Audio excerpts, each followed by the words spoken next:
அன்பும் பண்பும் பாசமும் நேசமும் நிறைந்த நட்புகளுக்கும் உறவுகளுக்கும் என் இனிய காலை வணக்கம். இன்று ஒரு குறள்.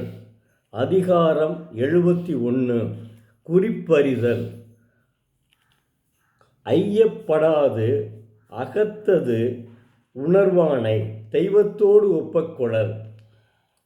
ஐயப்படாமல் மனதில் உள்ளதை உணரவல்லவன் நாட்டின் ஐயப்படாமல் மனத்தில் உள்ளதை உணரவல்லவனை தெய்வத்தோடு ஒப்பாக கொள்ள வேண்டும் என்கிறார். மனிதனாக இருந்தாலும் அவனை தெய்வத்தோடு ஒப்ப வேண்டும் என்கிறார். தெய்வப்புலவர் திருவள்ளுவர் ஒருவனது மனத்தில் உள்ளவற்றை ஐயப்படாமல் தெரிந்து கொள்பவன் இறைவனுக்கு சமமாகும் என்கிறார். கடவுளுக்கு ஒப்பானவர் என்கிறார். அதாவது சிலர் ஒருவனை பார்த்த உடனேயே அவனுடைய மனதை புரிந்து கொள்ளக்கூடிய, அவருடைய குணநலன்களை புரிந்து கொள்ளக்கூடிய வல்லவர்கள் இருப்பார்கள். அதனைத்தான் தெய்வப்புலவர் உணர்த்துகிறார். ஆங்கிலத்தில் கூட ஒரு பழமொழி உண்டு. அதாவது தமிழிலும் இருக்கு. அகத்தின் அழகு முகத்தில் தெரியும் என்பது சொல்லவடை. ஆங்கிலத்திலும் இதனை குறிப்பிடுவார்கள். The index of the face is the index of a mind. அப்போ அகத்தின் அழகு முகத்தில் தெரியும். இப்படிப்பட்டவனை கடவுளுக்கு சமம் என்கிறார் தெய்வப்புலவர் திருவள்ளுவர். இந்த குறளில் இதுதான் முக்கியம். ஒருவனை பார்த்தவுடனே அவன் இப்படிப்பட்டவனாக தான் இருக்கணும் அப்படின்னு அறியக்கூடிய மனப்பான்மை ஒரு வல்லமை படைத்தவன் தான். ஐயப்படாமல் அதனை சொல்லக்கூடியவன் தான் தெய்வத்திற்கு ஒப்பானவன் என்கிறவர் தெய்வப்புலவர் திருவள்ளுவர்.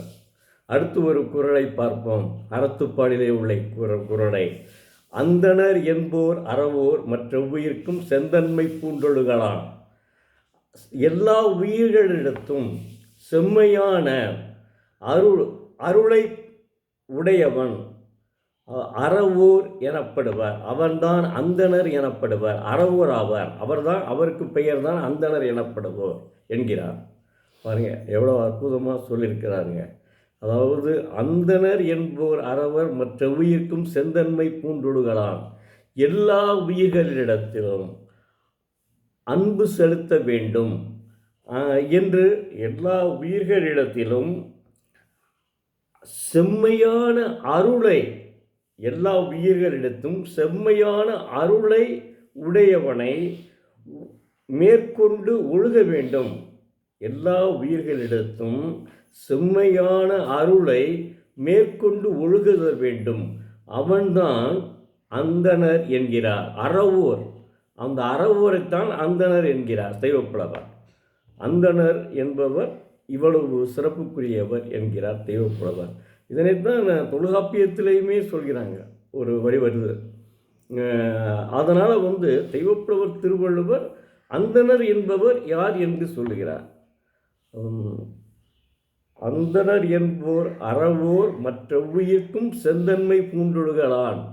எல்லா உயிர்களிடத்தும் செம்மையான அருளை மேற்கொண்டு ஒழுகுவதால் அவர் அந்தணர் என்று அழைக்கப்படுவார். அவர் அறமுடையோர். அதனால்தான் அவருக்கு அந்தணர் என்று சொல்லுகிறார்கள் என்று பதிவு செய்துள்ளார். எவ்வளோ அற்புதமாக ரெண்டையும் சொல்லியிருக்காரு பாருங்க. அறத்துப்பாலில் அந்தணர் என்பவர் யார் என்று சொல்லுகிறாரு. அதற்கெடுத்தாப்புல அதில் என்ன சொல்கிறாரு? குறள் 71 ஒருவனது மனதில் உள்ளதை ஐயப்படாமல் தெரிந்து கொள்ள வேண்டும். அவன்தான் கடவுளுக்கு சமம் என்கிறார். ஒரு மனிதன் இன்னொருவனுடைய மனதில் உள்ளவற்றை அப்படி முகத்தை பார்த்தவங்க தெரிந்து கொள்ள வேண்டும். அவன் கடவுளுக்கு சமம் என்கிறார். என்ன அற்புதமான குறள் பாருங்க. ஆனால் இது உண்மையில் இருக்குங்க. ரொம்ப பேர் ஃபேஸை பார்த்த உடனே தெரிஞ்சுக்கலாம் இப்படிப்பட்டு தான் இருப்பாங்க அப்படின்னு சொல்லி சிலர் அந்த ஒரு மனப்பான்மை உண்டு. பார்த்த உடனே தெரியக்கூடாது இவன் இப்படி மனப்பான்மையில் இப்படி இருப்பான் அப்படின்னு சொல்லிட்டு. அதுதான் face is the index of the mind ஆங்கிலத்தில் சொல்லுவாங்க. தமிழில் அகத்தின் அழகு முகத்தில் தெரியும் அப்படின்னு சொல்கிறாங்க. சொலவடையுது. ஆனால் தெய்வப்புலவர் குறளை படைத்திருக்கிறார். நன்றி, வணக்கம். மீண்டும் நாளை பார்ப்போம்.